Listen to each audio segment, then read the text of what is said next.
Bismillahirrahmanirrahim. Assalamualaikum warahmatullahi wabarakatuh. Sahabat-sahabat sekalian, sekali lagi kita mohon maaf agak sedikit terganggu audio dan juga line kita di sini ya. Dan kita tadi pun dah mula perbahasan sirah untuk sambung balik kuliah sirah kita siang tadi. Dan malam ini adalah siri yang ke-10. Apapun saya nak ucap terima kasih, ucap selamat datang sekali lagi ya kepada Mama Tengku Haizan. Terima kasih Mama. Begitu juga Kak Ruzi. Betul Kak Ruzi, kita terputus tadi sekejap. Muhammad Afiq, terima kasih Muhammad Afiq. Nuraini, waalaikumsalam. Begitu juga adik Dr. Siti Safiah saya. Kak Nur Mimi, terima kasih Kak Nur Mimi. Pak Long, Abang Samsudin daripada Johor Bahru, terima kasih bang. Begitu juga sahabat-sahabat yang lain. InsyaAllah sambil-sambil kita share dahulu video kita sebanyak-banyaknya untuk mengambil berkat dan juga rahmat menyebarkan majlis ilmu, terutamanya ilmu sirah Nabi kita sallallahu alaihi wasallam. Baik, kita nak sambung kuliah sirah kita yang sudah pun terhenti siang tadi pada umur Nabi 50 tahun. Umur Nabi 50 tahun. Yang mana kita dah sebut umur Nabi 50 tahun ini berlaku kepada Nabi kita sallallahu alaihi wasallam tahun Nabi bersedih. Maknanya umur 50 dikenal sebagai amul huzni lin Nabi sallallahu alaihi wasallam. Nabi kita bersedih sangat. Ini tak lain tak bukan seperti mana yang telah kita bincang siang tadi mah. Kenapa dipanggil tahun Nabi sedih? Nabi kehilangan 2 tonggak dakwah. Ada 2 tonggak dakwah Nabi, iaitulah bapa saudaranya Abu Talib meninggal, tak sempat masuk Islam. Kemudian isteri Nabi itulah Khadijah radhiyallahu anha yang telah kita bincang dah tu. Dan telah juga kita bincang siang tadi, orang-orang kafir Makkah berani ugut Nabi, pegang tubuh badan Nabi, ancam Nabi setelah wafatnya Abu Talib, pak saudara Nabi. Dan isteri Nabi pun wafat juga, Khadijah. Atau orang kafir sudah berani menyentuh tubuh badan Nabi. Dan kita dah sebut rentetan daripada itu Nabi keluar dari Mekah. Ke mana Nabi pergi? Taif. Nabi dakwah di Taif. Tetapi orang Taif halau Nabi, rejam batu sehingga Nabi berlari keluar daripada Taif. Dan ni semua telah kita bincang siang tadi. Yang mana di Taif ada juga seorang yang masuk Islam akhirnya. Asalnya agama Nasrani. Iaitulah penjaga kebun kurma milik seorang Nasrani di pinggir Taif itu. Dan barulah Nabi balik ke Mekah. Dan bila Nabi balik ke Mekah, jangan lupa kita dah sebut juga tadi, Nabi tertahan daripada dapat masuk ke Mekah kerana orang Mekah kata apa dia, kalau dah keluar dari Mekah, keluarlah, nak masuk balik kami tak bagi. Itu menyebabkan Nabi kita tertahan bermalam, tidur selama 3 hari 3 malam di mana? Di sempadan di pinggir Makkah, iaitulah lembah Nakhlah, di Wadi Nakhlah. Nabi duduk 3 hari 3 malam, yang mana antara nikmat Allah Subhanahu Wa Taala beri pada Nabi kita sepanjang tertahan 3 hari 3 malam di lembah Nakhlah itu ialah Allah mengutuskan sekumpulan jin. Jin yang betul mari dengar Nabi baca Quran di mana? Di lembah Nakhlah. Maka kesemua jin itu telah memeluk Islam. Ini telah pun kita bahas siang tadi dan telah pun kita sebut dalilnya ataupun kisahnya menerusi nas Al-Quran seperti mana firman Allah dalam suratul Ahqaf tu. Yang balik nanti kita nak tengok ya, tengok suratul Ahqaf yang ada cerita tentang jin mari di lembah Nakhlah dengar Nabi baca Quran dan kesemua jin memeluk Islam. Ini semua telah kita bincang siang tadi, saudara-saudari, sahabat-sahabat saya sekalian. Malam ni kita nak sambung, masih lagi umur Nabi 50. Iaitulah bagaimana akhirnya Nabi dapat juga masuk ke Mekah. Dapat juga Nabi masuk ke Mekah, bagaimana? Ini adalah kerana ada satu orang daripada Makkah, tetapi bukan Islam. Namanya Adi bin Hatim menurut satu riwayat. Ada riwayat lain kata namanya Hatim sahaja. Tak apalah, kita dah sebut tadi. Soal nama orang yang disebut dalam riwayat, dalam sirah, kita tak mahu besarkan sangat. Lalu Adi bin Hatim ni ataupun Hatim ni, dia orang kafir, pemimpin bagi kabilah Adinya. Dan dialah yang beritahu kepada Nabi, tak apa nak masuk ke Mekah, kalau orang lain nak bunuh, tak jamin keselamatan, aku jamin. Kata Adi, aku yang akan jamin engkau Muhammad. Soalnya sahabat-sahabat sekalian, kenapa orang kafir nak jamin Nabi? Dia dari segi orang kata keuntungan nama, kehebatan nama kabilah ni, orang lain tak berani nak lindung, kami lindung. Jadi nampak naik nama kabilah itu dari segi keberaniannya, dari segi kehebatannya. Jadi Hatim atau Adi tadi pun begitu juga. Dia kata apa, tak apa kalau orang lain tak berani nak jamin engkau masuk ke kota Makkah, nak bunuh engkau kalau masuk ke kota Makkah, aku yang akan jaminnya. Maka betul Nabi dijamin oleh Adi ataupun Hatim tadi, sehingga Nabi selamat masuk ke Mekah. Dan kemudian baginda dapat semula bermukim, duduk di kota Makkahul Mukarramah itu. Baik, sekejap ya ibu bapa sekalian.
Baik ibu bapa sekalian, sorry ya.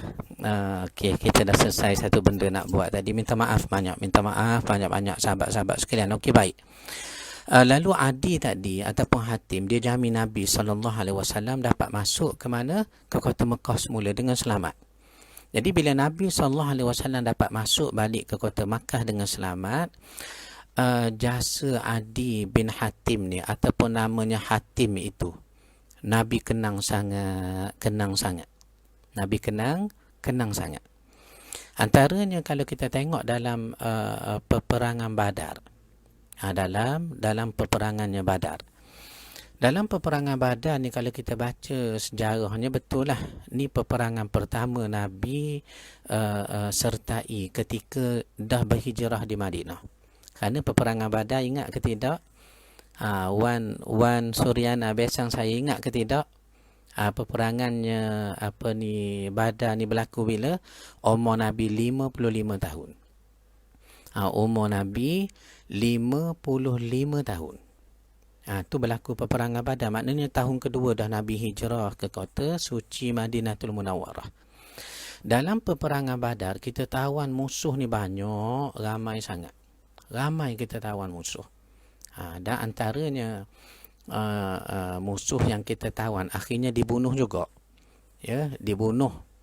Belum sempat kita nak tawan dia, dia menentang Islam walaupun sudah pun cedera, dia masih lagi nak melawan. Siapa dia? Abu Jahal.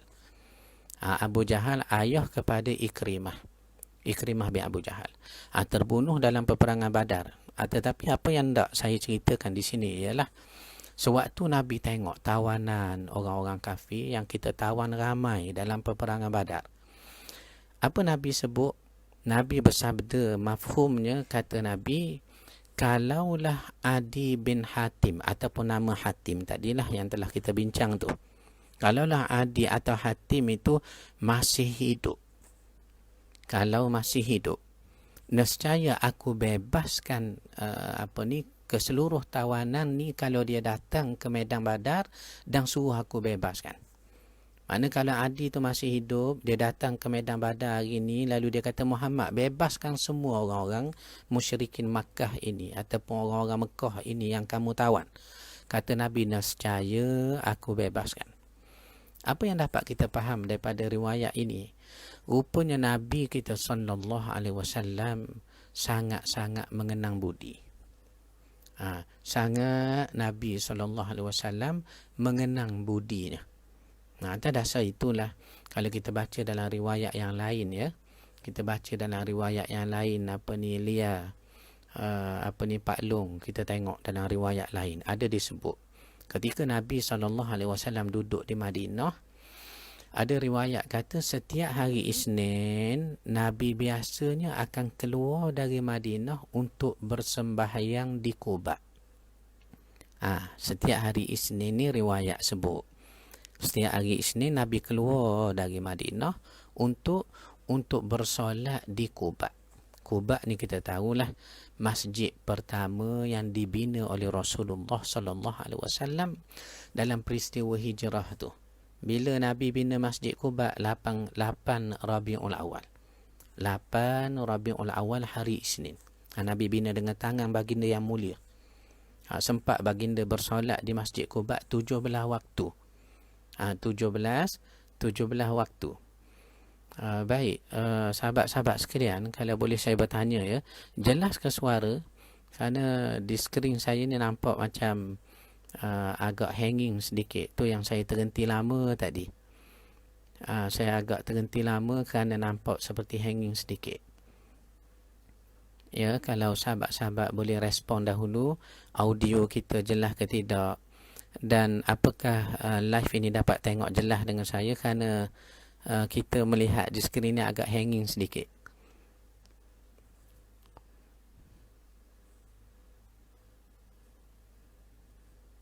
Ya, sahabat-sahabat sekalian, mudah-mudahan boleh dengar, ya, suara saya, ya.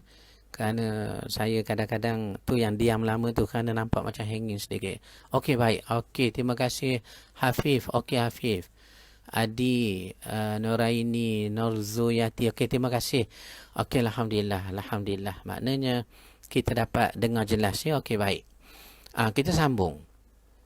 Maknanya bila ditawan, Nabi kata kalau Adi bin Hatim atau Hatim tadi datang ke sini minta aku bebaskan semua sekali tawanan ini, nescaya aku bebaskan. Ini sifat Nabi mengenang budi. Walaupun orang bukan Islam buat baik pada kita, Nabi kenang. Ini satu benda yang kita nak apply, kita nak amal dalam hidup. Mungkin jiran sebelah rumah kita bukan Islam, saudara-saudara sekalian, sahabat-sahabat saya sekalian. Tetapi bila dengar kita tak sihat, sakit perut tengah malam, bangun dia. Bangun, buka pintu pagar, mengundur kereta nak bawa kita pergi hospital. Nampak? Baik. Kita kena kenang. Berdasarkan Nabi pernah menyebut bahawa kalau Adi ni mari ke medan Badar minta bebas semua sekali orang kafir yang ditawan ini, nescaya aku bebaskan. Itu sifat Nabi. Dan kita dah baca satu riwayat yang lain pula. Ketika Nabi di Madinah, setiap hari Isnin ada riwayat kata Nabi keluar dari Madinah, Nabi pergi ke mana? Bersolat di Quba. Masjid pertama yang Nabi bina itu. Pada 8 Rabiul Awal hari Isnin itu. Nabi sempat semayang 17 waktu itu sepanjang tempoh bermukim di Quba. Ini kita akan bincang bila sampai saatnya perbahasan tentang hijrah Nabi. Maka Nabi akan lalu, nak keluar dari Madinah pergi ke Quba, Nabi akan lalu depan rumah satu orang penduduk lama di Madinah. Namanya Nabirah An-Najjar. Nama laki-laki ni tuan punya rumah tu Nabirah An-Najjar. Tetapi Nabirah ni sebenarnya dah tak ada dah mati lama dah. Kenapa Nabi akan lalu depan rumah Nabirah? Untuk Nabi tengok rumahnya walaupun tuannya sudah mati. Lalu Nabi akan sebut, inilah rumahnya yang mana tuan rumahnya dahulu memberi aku tumpang duduk di rumahnya ketika aku menziarahi makam ayahandaku Abdullah bin Abdul Muttalib. Mana waktu kecil Nabi sampai Madinah, kita dah bincang dalam siri yang lalu, bagaimana Nabi SAW nak ziarah tu, nak semayangnya di Masjid Quba tu. Apa Nabi buat? Kita dah sebut tadi, Nabi lalu depan rumah Nabirah An-Najjar. Lalu Nabi akan kata apa dia? Inilah orangnya ataupun rumahnya yang tuan rumahnya pernah beri saya tumpang duduk di rumahnya pada saat saya menziarahi makam ayahandanya Abdullah bin Abdul Muttalib. Maknanya Abang Rahim saya, maknanya Muhammad Nasrul, begitu juga betul. Baik, Muhammad Nasrul Ustaz dalam sirah beliau sebut Mat'am bin Adi, betul juga. Sebab tu saya kata tadi, soal nama ni kita tak nak orang kata highlight sangat. Tetapi terima kasih Nasrul kerana Nasrul berkongsi pandangan. Sebab sirah ni banyak. Ada yang kata Adi, ada yang katanya Hatim. Atas dasar itu, soal nama kita dah setuju daripada awal, mungkin kita tak nak highlight sangat. Tetapi apa yang Nasrul sebut ni betul. Ada riwayat sebut begitu. Terima kasih kerana mengembangkan lagi ilmu sesama kita. Alhamdulillah. Okey, baik. Apa kata Nabi? Nabi kata, inilah rumahnya orang yang memberi saya tumpang sewaktu saya datang ke Madinah untuk menziarahi makam ayahanda saya. Maknanya Nabi kita ni kenang budi sangat, kenang sangat. Kenang sangat. Budinya orang yang membuat baik kepada Nabi hatta bukan Islam, sebagaimana riwayat Adi ataupun Hatim tadi. Baik. Dan akhirnya Nabi dapat masuk ke Mekah. Dengan jaminan keselamatan daripada Hatim. Dan tak lama daripada peristiwa inilah sahabat-sahabat saya sekalian, Kak Maznah saya, begitu juga sahabat-sahabat yang lain, Cikgu Din, Raja Nur Zarina. Terima kasih Raja sudi bersama kita malam ini. Pak Long daripada Johor, anak beranak saya Amran, saya Adi, terima kasih. Alhamdulillah. Begitu juga Prof Azmi Ibnu Rajab, terima kasih Ibnu. Siti Fazliana, Wang Suryana, Kak Farah Majid, saudara Najmi saya Haslin Hasan, Abang Haslin, tuan guru saya Awang Tanjak, tuan guru dan ilmu Tanjak ni, dan rakan-rakan semua sekali. Tak lama selepas peristiwa Nabi dijamin selamat masuk ke kota Makkah, inilah berlakunya Isra' Mi'raj kepada Nabi SAW. Berlaku Isra' Mi'raj kepada Nabi dalam usia Nabi kita 50 tahun. Adikku saya, adik ni Iznan saya.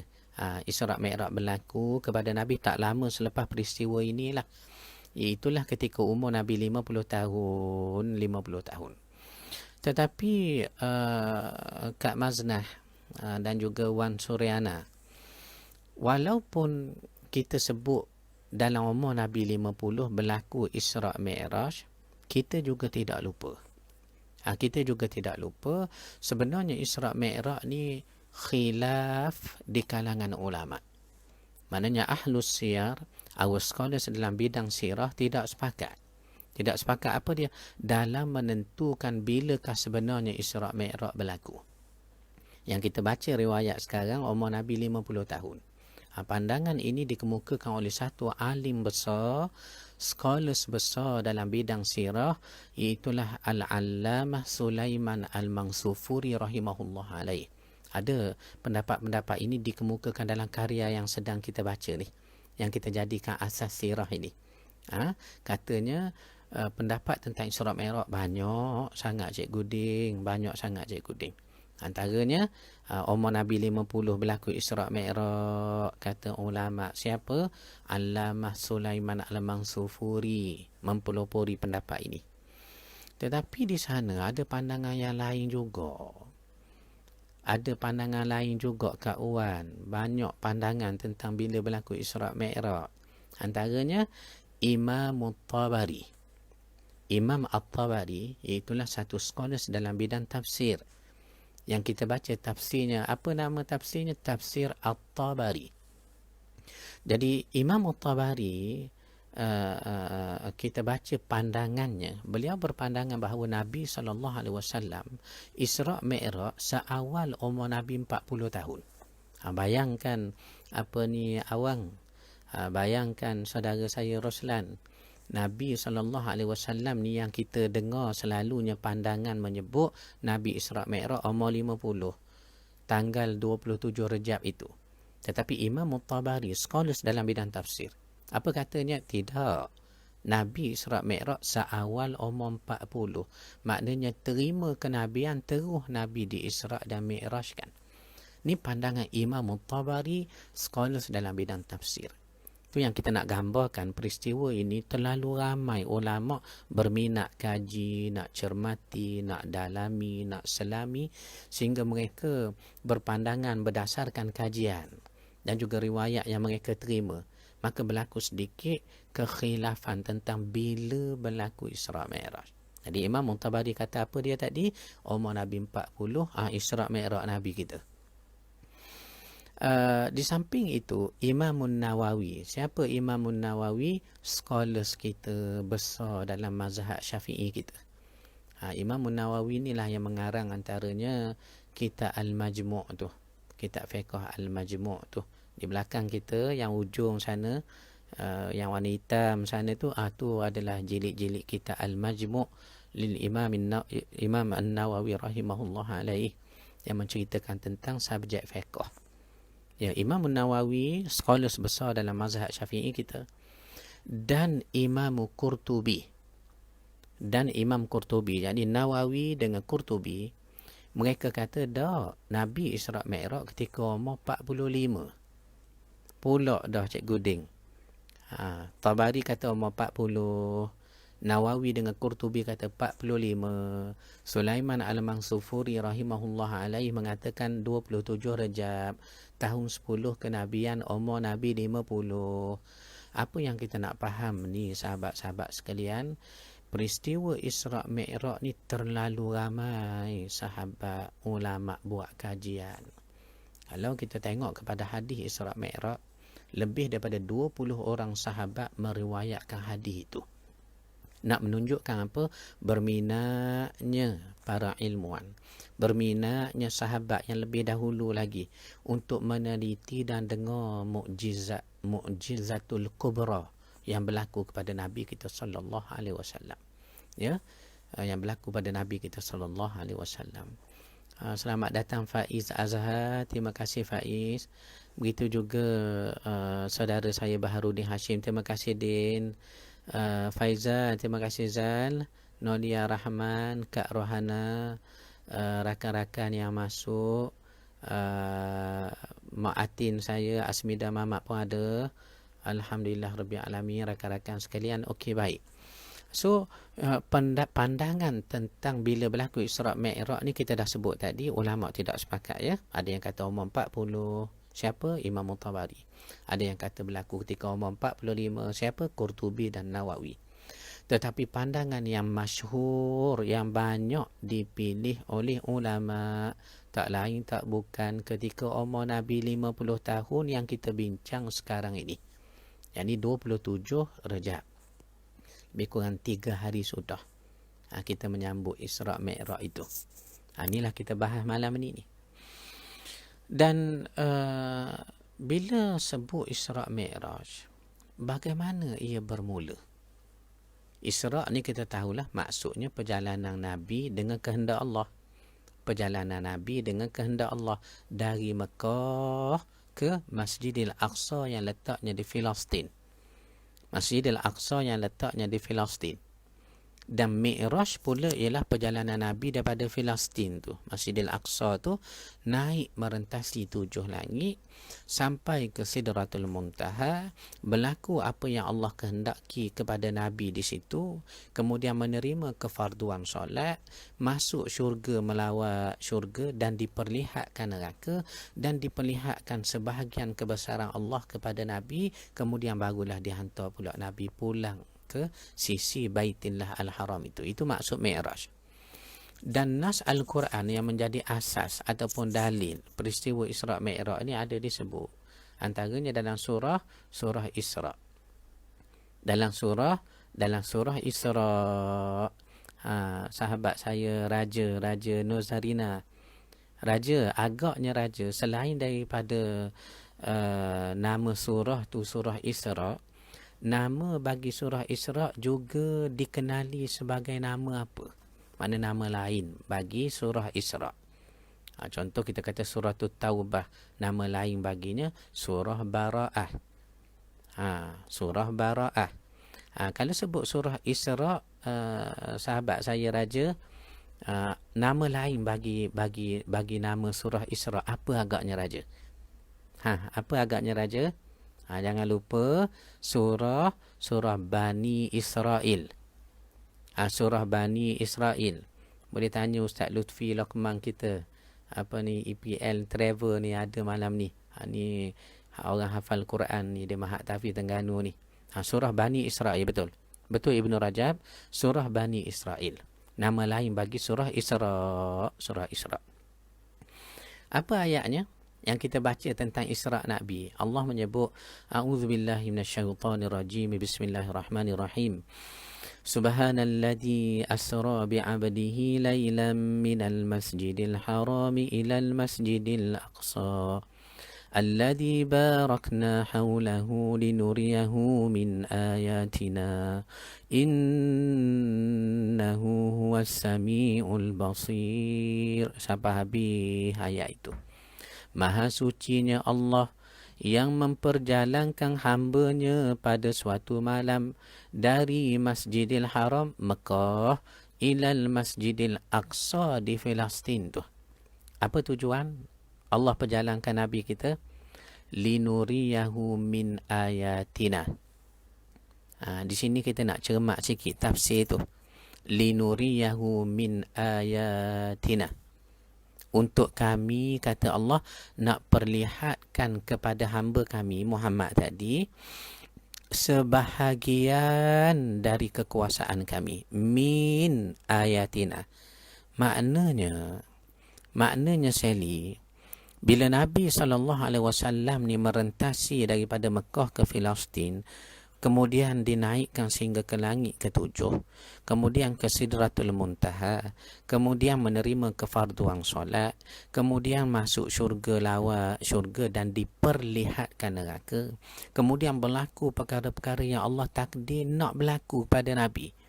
Semua yang Nabi nampak itu, apa kata Allah? Ini baru sebahagian. Saya ulang, ini baru sebahagian, Cikgu Din. Linuriyahu, untuk kami tunjuk padanya Muhammad, min ayatina, sebahagian baru. Mana kayanya Allah Subhanahu Wa Taala ini. Apa yang Nabi tengok pada malam Isra' itu pun baru sebahagian. Bayangkan kekuasaan Allah Subhanahu Wa Taala. Ini maksud Isra' dan juga maksud Mi'raj. Cuma barangkali bila dah sampai kepada riwayat Isra' Mi'raj ini, sahabat sekalian, marilah kita detailkan sikit. Oleh kerana kita nak syarah di dalam sirah kita ini, peristiwa yang berlaku kepada Nabi dalam umur 50 tahun itu. Menurut pendapat Al-Mansufuri rahimahullah alaih yang telah kita sebut tadi. Katanya ada penceritaan ataupun kisah Isra' Mi'raj ni secara detail, panjang, di dalam hadis Sahihul Bukhari. Dalam hadis Sahihul Bukhari. Alhamdulillah Rabbil Alamin, dengan kehendak Allah kami sempat menyiapkan satu penulisan yang bertajuk peristiwa Isra' Mi'raj, rahsia dan hikmahnya, sekitar tahun 2012 yang lalu, lebih kurang 8 tahun yang sudah. dan apa boleh buat, karya itu sudah diulang cetak dan sudah habis. Maka saya tak dapat nak war-war, nak sebar ketika dalam bulan Mi'raj, Isra' Mi'raj kita baru ni, kerana sudah pun habis disebarkan kepada rakan-rakan di luar sana. Tetapi dalam karya itu kita ada muatkan hadis Sahihul Bukhari tentang bagaimana Nabi Isra' Mi'raj, bagaimana malam tu berlaku Nabi Isra' Mi'raj, Cikgu Din. Malam itu, ni menurut hadis Bukhari, Nabi kita berada di sisi Hatim. Ada yang kata Nabi duduk dekat Hijri Ismail. Ada riwayat kata Nabi duduk dekat Multazam. Tak apalah. Apa berlaku? Datang Jibril belah dada Nabi SAW. Belah dada Nabi kita SAW. Lalu bila belah dada Nabi SAW, dibersihkan jiwa hati Nabi itu, kemudian barulah Nabi SAW ni dinaikkan di atas tunggangan nama Buraq. Satu tunggangan nama Buraq. Dalam hadis cerita dengan lebih detail sikit. Buraq ni memang haiwan tunggangan yang Nabi cerita pada sahabat, ia lebih besar daripada keldai, lebih kecil daripada unta. Mana seakan kuda lah dari segi saiznya. Kemudian disebut Buraq ini warnanya putih. Warnanya putih. Bila sebut Buraq warna putih, tu yang saya sebut baru ini dalam kuliah Isra' Mi'raj kita secara live seperti ini. Apa yang saya kata? Rupanya di sana ada satu anjuran. Ada satu anjuran Cikgu Din. Ada satu anjuran Aquatic Man, Long Man Junior, Abang Rahim saya. Apa yang dianjurkan oleh agama kalau kita nak akikah anak ataupun cucu. Ataupun kita nak udhiyah, apa dia? Sembelih binatang korban dekat nak raya haji nanti. Tak, kita nak sembelih binatang korban. Atau nak akikah untuk sambut anak ataupun cucu. Disunatkan kita pilih binatang warna putih. Dengarlah tu Cikgu Ding. Dengarlah tu Cikgu Ding. Disunatkan kita sembelih binatang tadi, warnanya putih pi. Warna putih. Cuma tempat kita ni pelik sikit lah. Kadang dicarinya kambing warna hitam, lembu warna hitam, biri banyak putih tu pun nak hitam juga. Nak menunjukkan apa? Orang kita kan nak sembelih nak cari warna hitam. Kenapa hitam ni Ji? Sebabnya nampak kemah sikit lah kambing ni tu. Kenapa warna hitam biri ni Ji? Bukan ada apa tu, sebab bila tengok warna hitam ni nampak sedap sikit tengok. Jangan. Kita dianjurkan kalau nak sembelih warna putih. Sembelih warna putih ya. Baik. Terima kasih Kak Zainul Akmawati saya. Daripada Kota Kemuning juga. Terima kasih rakan-rakan yang masuk malam ini. Okey, baik. Maka kemudian kemudian disunatkan kita pilih warna putih. Dan kita baca hadis ni tentang apa? Buraq tu rupanya warna putih. Dan Nabi cerita dalam hadis ini kelajuan buraq. Abang Rahim, kelajuan buraq. Saidah Muhammad, kelajuan buraq. Lajunya macam mana? Kata Nabi, selangkah bagi buraq bersamaan sesayu mata memandang. Sayu mata memandang, itu baru selangkah bagi buraq. Itu baru selangkah bagi buraq. Bayangkan. Kalau sebut sesayut mata memandang ni pi, saya contohnya kita ajaklah jemaah kita naik menara masjid. Tak naik menara masjid, kita kata Abang Haji cuba tengok daripada menara ni, kat mana Abang Haji boleh nampak paling jauh. Maka kita pun naiklah menara masjid Al-Hasanah depan rumah saya ni, Bandar Baru Bangi ni. Kita pun tengok betul-betul kat mana paling jauh ya. Maka kita kata, Allah Ustaz, saya nampak Kok Diang Kedah lah Ustaz. Contohnya, minta maaf kalau ada orang Kok Diang ni. Contohnya, kalau kata dari Bangi ni, mata cerah betul, nampak sampai Kok Diang. Itu dipanggil sesayut mata memandang, tuan-tuan lah. Kalau betul itu sesayut mata memandang bagi tuan-tuan, itu baru bersamaan selangkah bagi buraq. Selangkah bagi buraq. Bayangkan. Sebab itu Nabi sampai ke Masjidil Aqsa, Cikgu Din, Berapa lama? Berapa lama? Antara maghrib ke isyak. Antara maghrib ke isyak. Jadi atas dasar itulah kalau kita tengok kepada riwayat ini, patutlah Nabi sampai ke Baitul Maqdis cepat sangat. Kerana burak pun selangkah baginya adalah sesayut mata memandang. Dan apabila Nabi sampai di Masjidil Aqsa, Nabi ikat burak tu di tiang masjid. Ini jelas menunjukkan burak ni memang binatang. Sebab itu Nabi ikat. Kenapa kita sebut riwayat ini? Kerana ada penterjemahan, ada yang ditulis dalam WhatsApp, dalam Facebook, diterjemah tidak tepat. Katanya laju sangat Nabi ni sampai ke Masjidil Aqsa sebab burak itu adalah cahaya, katanya kilat ataupun cahaya. Ini satu terjemahan tidak tepat. Kalau cahaya, kalau kilat, takkan riwayat dalam Sahihul Bukhari sebut Nabi ikat di tiang masjid. Takkan Nabi ikat cahaya pula dah. Nabi ikatnya kilat pula dah. Tu yang saya kata. Kita cermat, baca dengan cermat, teliti tengok sikit. Dan kita jauhi penafsiran-penafsiran yang nadir, yang ganjil, yang syaz. Ya, dalam berbanding dengan pandangan-pandangan yang telah masyhur di kalangan ulama dan sahih. Jadi Nabi ikat burak di tiang masjid. Kemudian Nabi disambut oleh ruh para Nabi terdahulu, lalu Nabi mengimamkan solat kepada mereka. Nabi imamkan solat kepada Nabi-Nabi yang menyambut Nabi tu, Nabi-Nabi terdahulu di Masjidil Aqsa. Soalnya Abang Rahim saya, Cikgu Ding saya, gelandangan supi saya, soalnya ialah orang tanya. Dia tanya apa? Dia kata tu, semayang apa yang Nabi imamkan itu kepada ruh para Nabi hak sambut Nabi di Masjidil Aqsa tu. Sebabnya, kan Nabi tak naik lagi ke hadrat Allah untuk terima kefarduan solat. Tiba-tiba riwayat kita baca, masa duduk Masjidil Aqsa lagi pun Nabi dah imamkan solat dah. Solat apa yang dibuat Nabi? Itu soalan yang orang tanya. Cikgu Din, ramai orang tanya, anak murid kita di sekolah pakai tanya cikgu. Maka jawabnya, riwayat ini, hadis ni, Sahih Bukhari ni, nak menunjukkan pada kita. Rupanya semayang ni, semayang ni Abang Rahim, semayang ni saudari saya Raja, iaitulah sudah ada lama dah. Semayang ni dah lama dah ada. Mana bukan bermula dengan Isra' Mi'raj baru semayang ada. Baru Nabi nak semayang. Baru sahabat mula semayang. Tidak.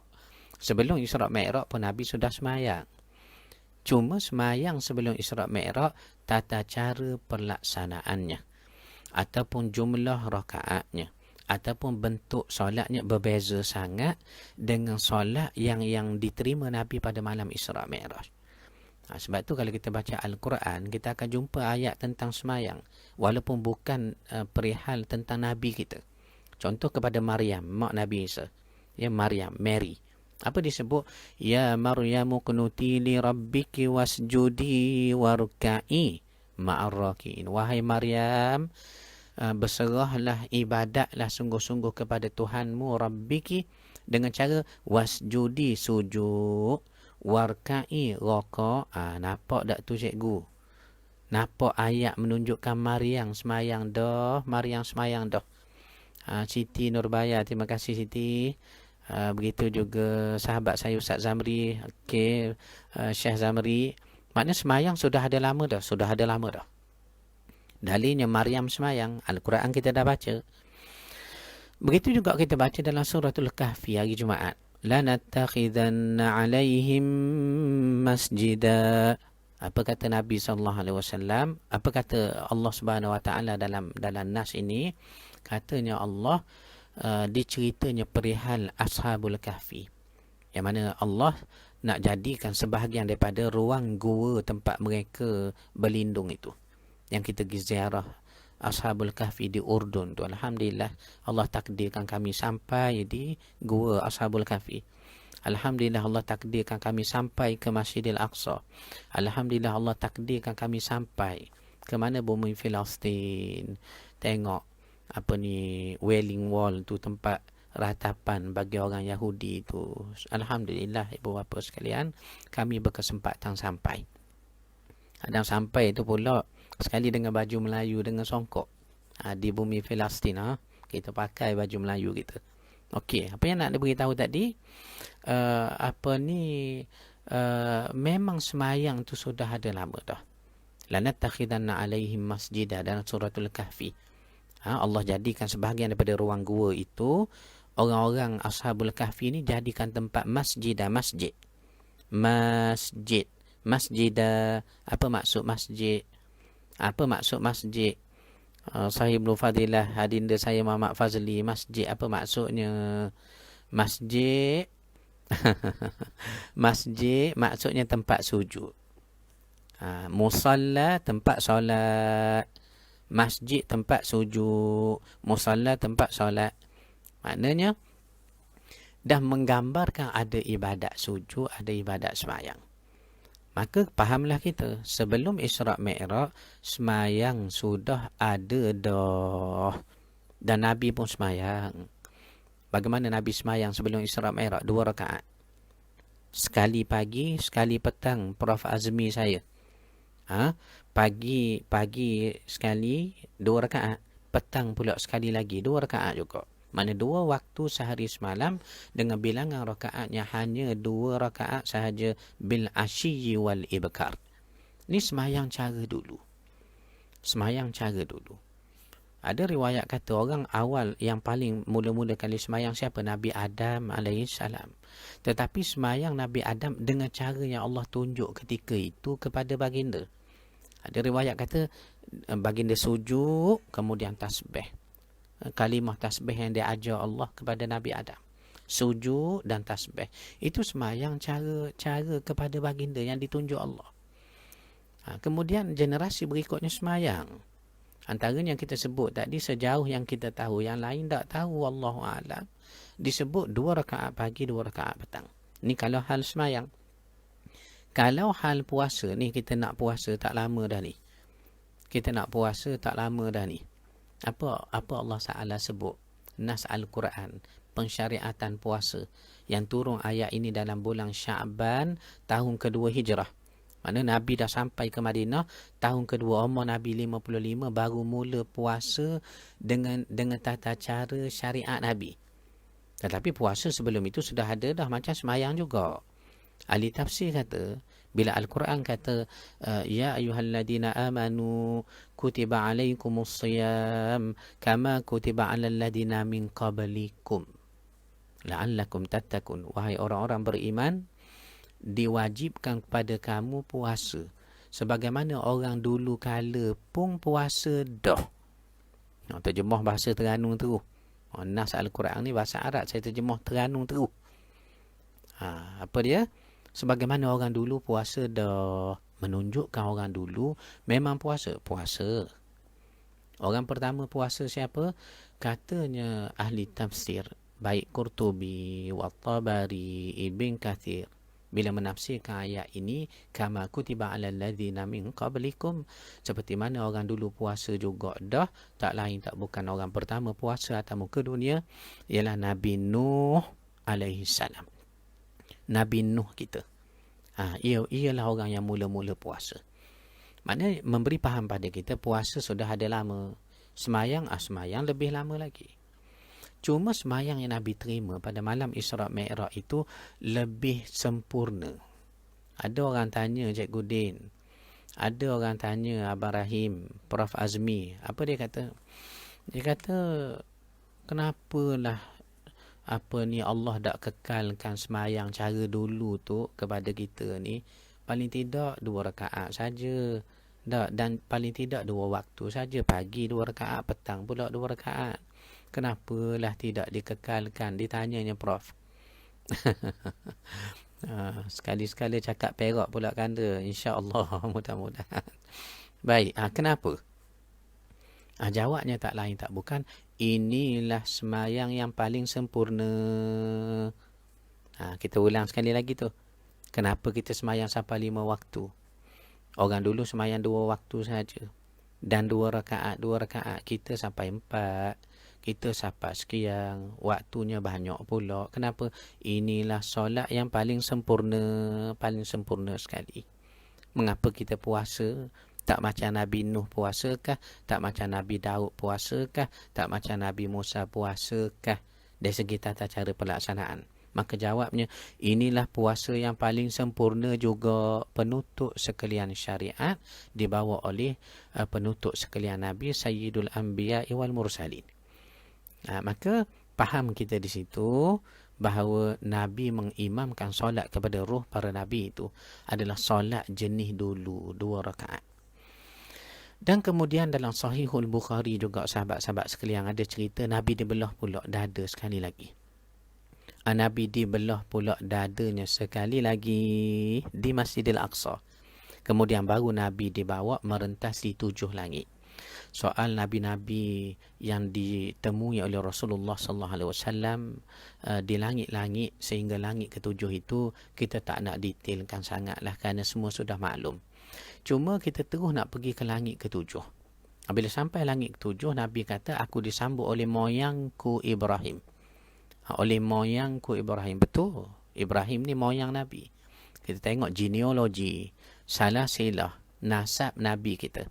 Tak, Muhammad bin Abdullah bin Abdul Muttalib bin Abdul Manaf bin Hashim bin Abdul Manaf bin Qusay bin Kilab bin Murrah bin sampai Ismail bin Ibrahim.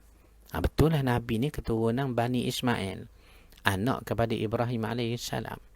Maka Nabi kata, aku bertemu moyangku di langit ke-7.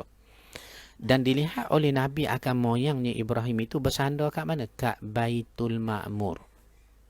Dekat Baitul Ma'mur ni. Apa dia Baitul Ma'mur? Kita baca riwayat Ibnu Abbas, antaranya Ibnu Abbas, sepupu Nabi, Abdullah bin Abbas. Ada menyebut Baitul Ma'mur itu adalah tempat tawaf malaikat di langit ke-7. Di langit ke-7. Dan kedudukan Baitul Ma'mur itu adalah setentang dengan Baitillah di bumi. Makna di Kaabah di Mekah tu. Setentang dengannya seli sampai langit ke-7, itu adalah adanya Kaabah bagi tempat tawaf malaikat, Baitul Ma'mur. Soalnya kita pun tak tahu langit ke-7 kat mana. Langit pertama pun kita tak tahu, Cikgu Ding kita tak tahu. Saya pernah tanya Datuk Dr. Syekh Muzaffar, angkasawan kita. Tanya tu dalam bentuk gurau. Beliau pun tahu kita bergurau. Ini waktu ni kita penyampaian ceramah kuliah, ya, berkait dengan Isra' Mi'raj dari sudut agama dengan sudut pengalaman. Angkasawan kita. Antaranya saya pernah tanya Datuk Doktor ni naik ke langit ke berapa? Beliau suka, dia tahu saya bergurau. Dia kata langit pertama pun belum sampai lagi tu. Betul tu. Betul tu. Nak menunjukkan apa? Kayanya Allah pi. Kaya sangat Allah. Kita kaya juga barangkali lah. Tapi kita boleh beli bukit. Kita boleh beli laut. Air laut boleh beli laut tu. Boleh beli? Tak boleh. Kita boleh beli gunung? Tak boleh juga. Cuma Saudi pernah membeli satu bukit untuk dibuatnya tail bagi tempat tawaf tu. Yang mana batu kita tawaf tu, ya, tailnya kan sejuk walaupun musim panas, walaupun tengah hari. Saudi pernah beli bukit? Pernah. Tapi kita kaya macam mana pun nak beli laut? Tak boleh. Apatah lagi Allah Subhanahu Wa Taala. 7 langit dengan segala makhluknya, kehebatannya, subhanallah. Tak dasar itulah kita susah ataupun rohak orang Terengganu kata, orang Ulu kata, macam mana pun dalam situasi seperti sekarang lah, kita berdoa lah pada Allah, ya Allah, Engkau maha kaya, apalah kiranya Engkau berilah sikit daripada kekayaan Engkau yang maha kaya itu. Inilah syukur kita menjadi orang beriman, kita jadi orang yang boleh sebut nama Tuhan. Alhamdulillah Rabbil Alamin. Jadi di langit ke-7 itulah katanya Ibrahim sedang bersandar di Baitul Ma'mur, 20,000. sebanyak 70,000 malaikat akan tawaf di Baitul Ma'mur. Selesai 70,000 ni tawaf di Baitul Ma'mur, mereka semuanya 70,000 tadi masuk dalam Baitul Ma'mur, tidak keluar-keluar sampai kiamat pi. Kemudian mari pula 70,000 yang baru pula untuk ganti 70,000 hak masuk dalam Baitul Ma'mur tadi. Apa dibuat oleh 70,000 yang baru ni? Tawaf juga, tawaf juga, tawaf juga. Maka kemudian selesai tawaf pun 70,000 hak batch kedua ni masuk juga dalam Baitul Ma'mur, tidak keluar-keluar sampai kiamat. Mari pula 70,000 yang baru untuk ganti tawaf. Selesai tawaf pun mereka masuk dalam Baitul Ma'mur, tidak keluar-keluar sampai kiamat.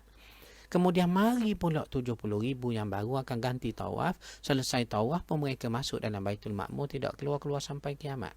Pi, Abah Rahim, peristiwa ini berganti tawaf 70,000, 70,000, 70,000 tadi tidak akan berhenti-henti sehingga berlaku kiamat.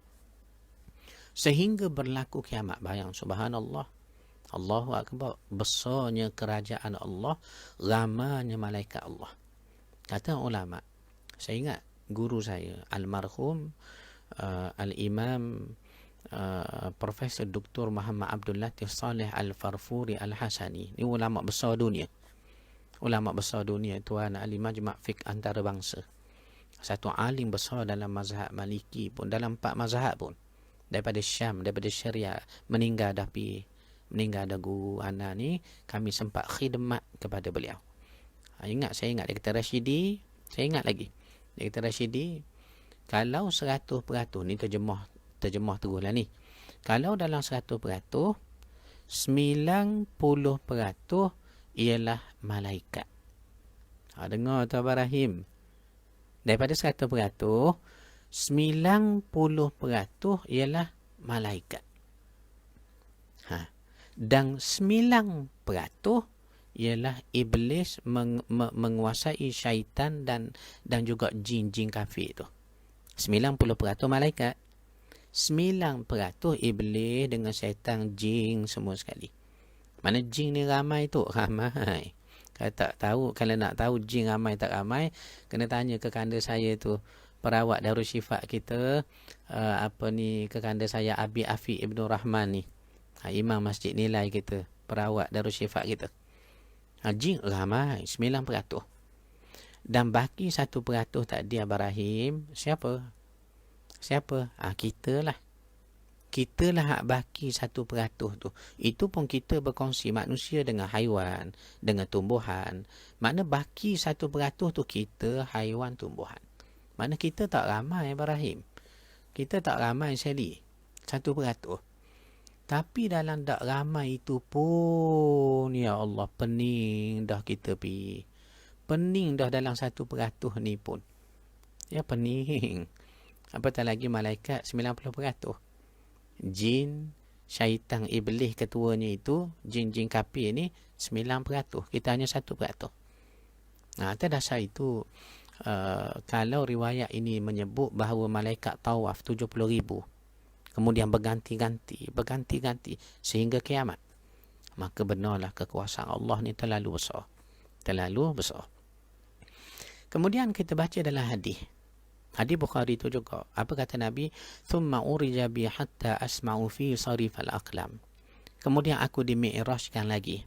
Atau kama qala Nabi sallallahu alaihi wasallam, dimi'rajkan lagi sehingga ke Sidratul Muntaha. Yang mana kata Nabi, aku dengar bunyi goresan-goresan kalam Allah sedang menulis takdir. Soalnya, apakah masih ada takdir yang masih ditulis? Tidakkah kita baca dalam hadis? Dah hadis 40 pun kita ada belajar. Syarah kepada hadisnya pun kita dengar. Apa dia? Setiap anak Adam tu bila lahir, ditiup rohnya, ditentukan bahagiannya, rezekinya, qada qadarnya. Tidakkah kita baca hadis itu? Tapi soalnya malam ini kita dengar hadis Bukhari, Isra' Mi'raj, Nabi kata aku dengar bunyi goresan kalam sedang menulis takdir. Apakah masih ada takdir ditulis? Jawabnya ada. Prof Azmi saya, jawabnya ada. Soalnya apa ya takdir yang masih ditulis itu? Kalau betul ada. Betul, memang ada. Setiap malam Lailatul Qadar akan ditulis takdir. Sebab itu dipanggil malam Lailatul Qadar. Malam takdir. Lailatul Qadar, malam takdir, ketentuan. Antaranya kata Mujahid ni, satu orang ahli tafsir lah, secara kiasan lah, Ibn Abbas pun ada sebut. Apa dikatakan, pada malam Lailatul Qadar Allah perintahkan malaikat tulis nama orang. Tulis nama siapa tak tahu, tapi diperintah Allah tulis. Mungkin orang bangun malam tu tahajud, kebetulan malam Lailatul Qadar, kehendak Allah tulis namanya. Ustaz Fazli contohnya, Abang Abdul Ghani Harun ditulis contohnya, Prof Azmi, Mama Tengku Haizan, Cikgu Ding kita. Ni nak sebut belaka nama ni, Helmi Hamad daripada Lembaga Hasil Terengganu, Kak Maznah saya. Kemudiannya orang malah, kalau nak sebut malang ni ramai. Mudah-mudahan ditulis nama kita tu.